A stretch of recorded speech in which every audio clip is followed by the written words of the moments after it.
Salam dəyərli müəllimlər, xoş gördük hər birinizi.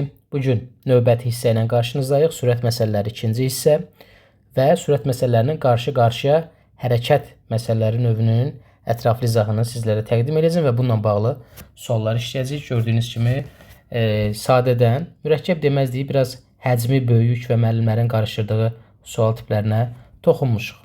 Əvvəlcə gəlin qarşı-qarşıya hərəkət məsələlərində ən vacib qaydamız, ən vacib düstur deyək, cümlə deyək. Bu nədir? Buna baxaq.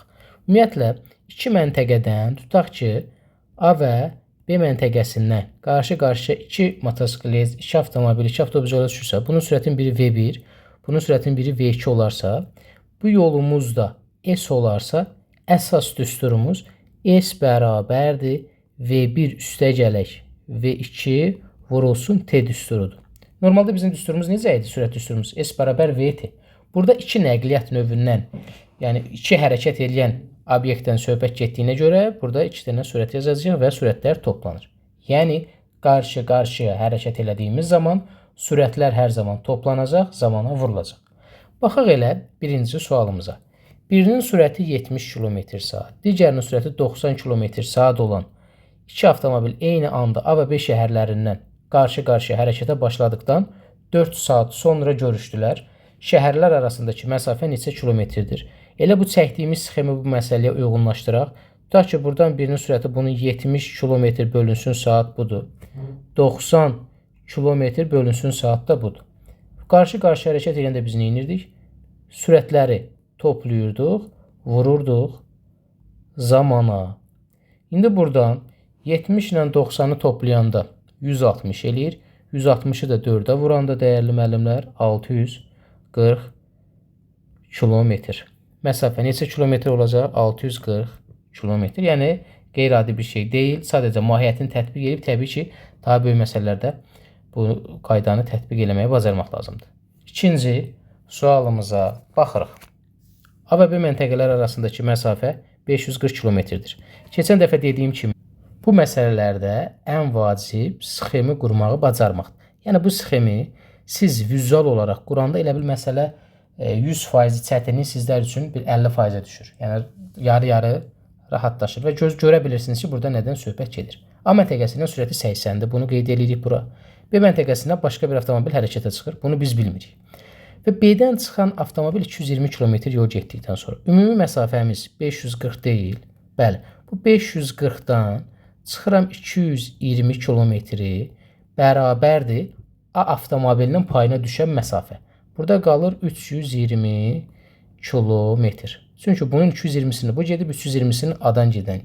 Və tutaq ki, burada bunlar görüşürlər. 320 bu gedir, 220 də bu gedəcək. 220.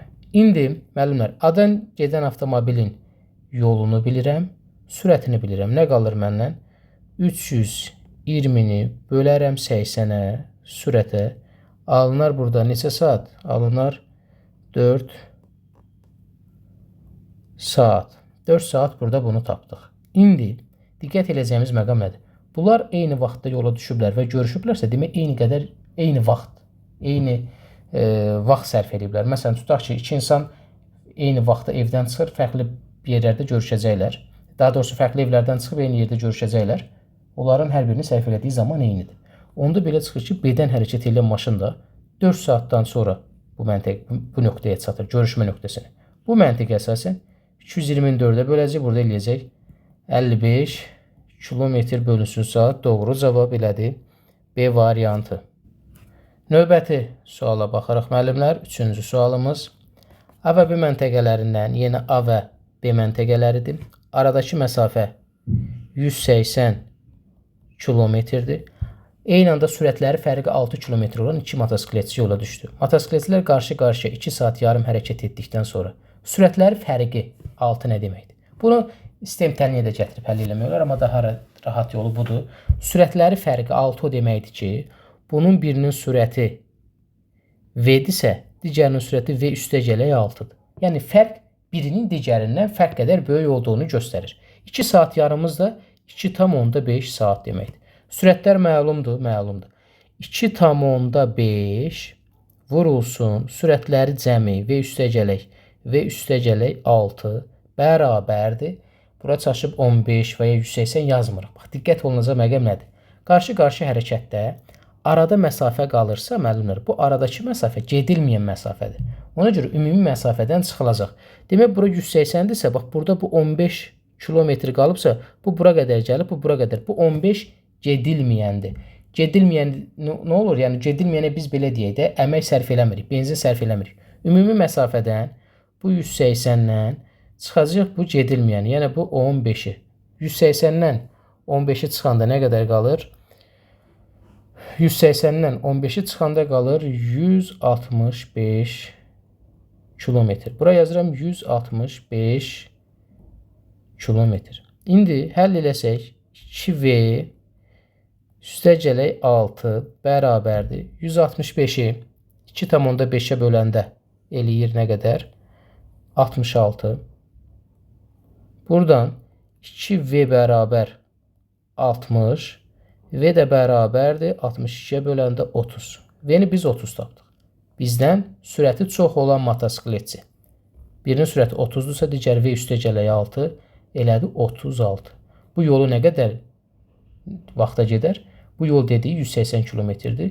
180-i burada böləcəksən 36-ya, 180-i 36-ya böləndə demək müəllimlər eləyəcək 5 saat. Doğru cavab B variantı. Yəni mahiyyətini bunun da bildiniz ki, nədir? Bu ortada məsafə qalanda bu gedilməyən sayılır və ümumidən çıxılır. Növbəti 4-cü sualımıza baxırıq. A məntəqəsindən, bura A məntəqəsidir, bura da B məntəqəsidir. A məntəqəsindən saat 10:00-da velosipedçi, B məntəqəsindən saat 10-a qarşı 11:00-da motosikletçi yola çıxaraq saat 14:00-da yolun ortasında görüşürlər. Yolumuzu qeyd edirik. Bu yolun ortasıdır. Yolun ortasında 14:00-da görüşürlər. Hər bir şey yazırıq. A məntəqəsindən yola düşən velosipedçi neçədə yola düşür? 10:00-da. 14:00-dan 10:00 çıxanda qalır bura 4 saat bu gedib. B-dən hərəkətə düşən motosikletçi neçədə yola düşür? 11:00-da. Bura yazıram 11:00. Onda burada yazıram 11-dən 14 çıxanda yazıram bura 3 saat. 4 saat bu gedir, 3 saat bu gedir. İndi velosipedçinin sürəti 15 km/saat olarsa, çox rahat. Velosipedçi A məntəqəsindən yola düşmüşdür. Hərəkət müddəti 4 saat idi. Sürəti də 15-dir. 15-i vuraram 4-ə bərabər eləyər 60 km. Yolun yarısı 60 km-dirsə, digər yarısı da 60 km-dir. Çünki bunlar yolun tən yarısında görüşürlər. Onda burada yazıram 60. Bizə deyir ki, motosikletçinin sürətini tapın. Artıq motosikletçinin getdiyi yolun uzunluğunu bilirik, zamanını bilirik. Sürətini tapmaq üçün məsafəni, yəni 60-ı bölərəm zamana 3-ə. 60-ı da 3-ə böləndə eləyir 20 km bölünsün saat. Doğru cavab B variantı. Növbəti 5-ci suala baxaraq dəyərli müəllimlər. 5-ci sualda A və B şəhərlərindən eyni anda, bu da maraqlı sualda diqqətli oluruq, A və B şəhərlərindən eyni anda bir-birinə tərəf 2 avtobus hərəkət edir. A-dan hərəkətə başlayan sürəti o birindən 12 km çoxdur. Bu buradan, bu da buradan. Onda buradan hərəkət edən sürəti V-dirsə, bunun sürəti V üstəgələk 12-dir. Qarşılaşanda A-dan hərəkətə başlayan avtobusun getdiyi yol o biri avtobusun getdiyi yolun 3 mislidirsə, onda bu S qədər yol gedibsə, bu 3S qədər yol gedib. Yolumuz da S ilə işarə olunur. İndi burada nə tapa bilərik? Bax, bunu yazmışıq. Bu ağlımıza gəlməlidir ki, müəllimlər, nələr var bizdə? Hər avtobusun zamanı var. Daha doğrusu sürəti var. Getdiyi yol var. B-dən yola düşən avtobusun sürəti var. Getdiyi yol var. Yolu, sürəti böləndə nəyi tapırıq? Zamanı tapırıq. Və bunlar bəlli bir nöqtədən hərəkət edib burada görüşürlərsə, demək bunlar eyni zamanı xərcləyiblər. Ona görə A-dan hərəkətə düşən maşının bu 3S-i böləcəksən və üstəgələk 12-yə niyə bölürük? Çünki məsafəni sürətə böləndə zamanı verir. B-dən hərəkət edən avtobusun getdiyi yolu, yəni S-i böləndə V-yə eyni zamanı verir. Və bunlar yenə deyirəm, eyni vaxtda yola düşüb görüşən adamlar eyni yol gedir. Eyni zaman sərf edir, daha doğrusu. Baxın, bir də təkrar edirəm. Eyni vaxtda yola düşən adamlar görüşürlərsə, onlar eyni vaxtı sərf edirlər də. İndi bunu, burada bu S-in olmağı sizi çalışdırmasın. Bunu çarpaz formada vurub həll eləsək, alarıq burada 3SV bərabərdir. S vurulsun V üstə gələk 12. Bunu ikinci rahat qayda ilə də deyəcəm sizə, narahat olmayın. Əslində, bu ağla gələn budur. Digər ağla gəlməyə bilər, amma gəlsə daha rahat olar. İndi burada S-lər gedir, qaldı burada 3V bərabərdir. V üstə gəl 12. 2V bərabər 12. V də bərabər 6-ya. V-ni 6 tapdıq. Bizdən sürəti, A-dan hərəkətə başlayan sürətini soruşur. A-dan hərəkətə başlayan sürəti V üstə gələk 12-dir. 6 üstə gələk 12 bərabər 18. Doğru cavab C. Başqa bir qayda deyim müəllimlər sizə. Yolların 3 mislidir. O deməkdir ki, baxın, A-dan hərəkətə başlayan avtobusun getdiyi yol, o biri avtobusun getdiyi yolun 3 mislidirsə, onda bunun yoluna bölsək 3 dəfə olunar. Yəni, bir ədəd digər ədədin 3 mislidirsə, böləndə nə alınır? 3 dəfə çox ədəd. Eləcə də sürətlər belə olacaq. V üstə gələk 12 bölünsün V bərabər 3. Bax, bir də bu yazılış da doğrudur. Yəni, yolların nisbəti ilə sürətlərin nisbətini biz bərabər götürə bilərik. Çünki yolla sürət nədir? S bərabərdir. V vurulsun T düz mütənasibdir. Bax, məntiq bundan ibarətdir. Buradan da yenə V üstə gəl 12 bərabərdir 3V. 2V bərabər 12. V də bərabər 6. Yenə də gətirib yerinə yaza bilərik. Bu da bizim ikinci qaydamız. Növbəti və müəllimlərin biraz çətinlik çəkdiyi sual tipidir. Burada düşünərsiniz ki, elə qarşı-qarşı hərəkətdə müəllim 80-i 20 ilə 40-a toplayaq, 800 də bölək 20 ilə 40-ın cəmini. Amma elə deyil. Diqqətli olaq. Demək, A məntəqəsidir. Özümüzdən yazaq. Burada B məntəqəsidir. Bu yolumuz bizə deyir ki, bir-birlərinə doğru yola çıxır. Yolun yarısı asfalt, yarısı torpaq. Tamam, bax, burada qeyd edirik. Bura yazıram torpaq. Bura yazıram asfalt. Asfalt. İndi torpaq yolda 20 km/saatla, asfalt yolda isə 40 km/saat sürətlə hərəkət etməyə uyğunlaşdırılmış. Bu nə demək? Demək, bu maşınlar mexanizmində biz dəyişiklik eləmişik. Avtomatik olaraq maşınlar torpaq yolda 20 ilə gedir, asfalt yolda 40 ilə gedir. İndi burada təbii ki, asfalt yol daha rahat yoldur da və daha sürətlə gediləcək. Ona görə burada 40-dır. Ya 800-dürsə 400 bunun torpaqdır, 400 asfaltdır. İndi müəllimlər, hansı bu yolu tez gedəcək? Təbii ki, 40 km sürətlə asfalt yolda. Onda 400-ü bölürəm. Hələ bu torpağa toxunmuram, sonra qaydacam. 400-ü bölürəm. Asfalt yolda nə qədərdir sürət? 40. 400-ü böldüm 40-a, bərabər eləyir, sıfırlar gedir. 10 saat. Demək 10 saat getdi. Bu 10 saat ərzində bu artıq asfalt yolu bitirdi. Bax, bura gəldi. Buradadır. Bu torpaq yolda gedən maşın boş dayanmır axı bizə. Deyir, ikisi də eyni vaxtda hərəkət etməyə başlayır. Onda 10 saat ərzində bu da gedir. Amma torpaq yolda sürət nə qədərdir? 20.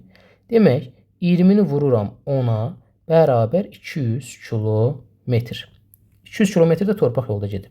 Onda bunu belə təsvir eləyək də, artıq bu yolumuz qalıb. Bu yol ancaq torpaq yoldur. Bu torpaq yolu ümumi 400 idi. Bunun 200-ünü bura qədər gedib. Bu biri də buradadır. İndi 400-dən 200 gedib, demək 200 qalıb. Ən kulminasiya nöqtəsi buradır, dəyərli müəllimlər. Asfalt yolda hərəkət edən nəqliyyat vasitəsi bu torpaq yola keçəndə artıq onun da sürəti 20 olacaq, 40 olmayacaq. 40 asfaltda olan sürət idi. Torpaqda bu da 20 ilə gedəcək. Bəli, burada artıq tam qarşı-qarşı hərəkət olacaq. Bunun da sürəti 20 olacaq, bunun da sürəti 20 olacaq. Qalan məsafəsi də 200 olacaq. Çünki bu torpağın da bu qədəri gedilib. Bax, bu qədər də gedilib. Elə bil ki, nəticə olaraq gedilən yol bax, bura olacaq. Bu, bax, buranı tom belə qaralayın. Bax. Bu qara yol gediləcək. O zaman qalan bu 200 kilometri böləcəksən bunların sürətləri cəminə. 20 üstə gələk 20-yə. 20 ilə 20-nin cəmi 40 eləyir. 200 də 40-a böləndə 5 saat. 5 saat. Bayaq nə qədər gedilmişdi? 10 saat. Bizdən neçə saatdan sonra qarşılaşar soruşulub? 10 üstəgələk 5 bərabər 15 saat. Doğru cavab dəyərli müəllimlər A variantı. Növbəti sualımız, bilirsiniz ki, imtahanda 1-2 dənə bəzən belə suallar olur və sizə minliklə deyirəm ki, nə qədər müəllim bunu oxumamış keçər. Baxın, diqqətlə qulaq asın, oxumamış keçər. Amma burada cəmi 2 dənə əməliyyat yazacağam bu qədər məsələnin həllində. Çünki hər həcmi böyük olan sual çətin sualdır anlamına gəlmir. A və B şəhərləri arasındakı məsafə 900-dür. A-dır, B-dir. Məsafəmiz 900-dür. Bizə deyir ki, A şəhərindən sürəti 40 km olan yük maşını buradan bu yola düşür. B şəhərindən də 35 km olan nə yola düşür? 35 avtobusu ilə də bir-birlərinə doğru hərəkət edilir.